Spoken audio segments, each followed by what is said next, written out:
মার্কিন president Donald Trump শুক্রবার সামাজিক মাধ্যমের পোস্টে বলেছেন, আমরা ভারত ও রাশিয়াকে চীনের গভীর অন্ধকারে হারিয়েছি।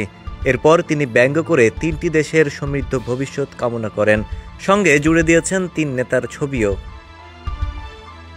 বেইজিংয়ের সঙ্গে মস্কো ও নয়াদিল্লির ক্রমবর্ধমান সম্পর্কের বিষয়ে এটা ট্রাম্পের স্পষ্ট স্বীকারোক্তি।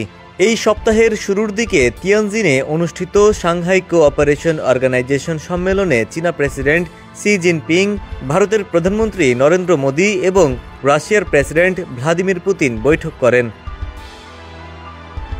ট্রাম্প তার ট্রুথ সোশ্যাল প্ল্যাটফর্মে পোস্ট করে লেখেন, মনে হচ্ছে আমরা ভারত ও রাশিয়াকে চীনের গভীর অন্ধকারে হারিয়েছি। তাদের একসঙ্গে দীর্ঘ ও সমৃদ্ধ ভবিষ্যৎ কামনা করি। এই তিন দেশের নেতা জ্বালানি থেকে নিরাপত্তা সহযোগিতা নিয়ে আলোচনা করেছেন। এই দেশগুলো বিভিন্ন মাত্রায় ইউক্রেনের যুদ্ধ এবং বৈশ্বিক বাণিজ্য নীতিসহ বিভিন্ন ইস্যুতে যুক্তরাষ্ট্রের সঙ্গে মতানৈক্য পোষণ করে।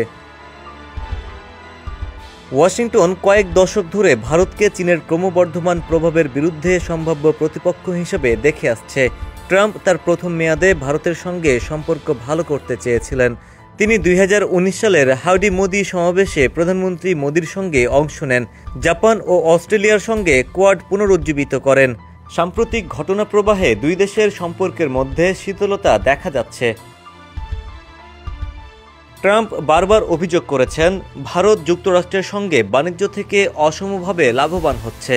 তিনি সম্প্রতি বলেছেন, আমরা ভারতের সঙ্গে খুব কমই ব্যবসা করি, কিন্তু তারা আমাদের সঙ্গে বিপুল পরিমাণ ব্যবসা করে।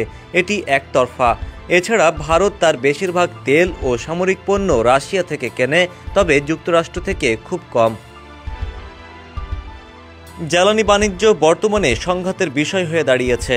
ট্রাম্প ভারতকে সস্তায় রাশিয়ান অপরিশোধিত তেল কিনে মস্কোর যুদ্ধে অর্থায়ন করার অভিযোগ করেছেন।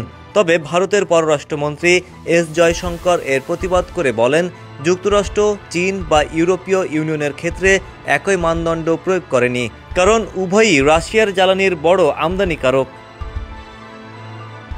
ডেস্ক রিপোর্ট, সমকাল।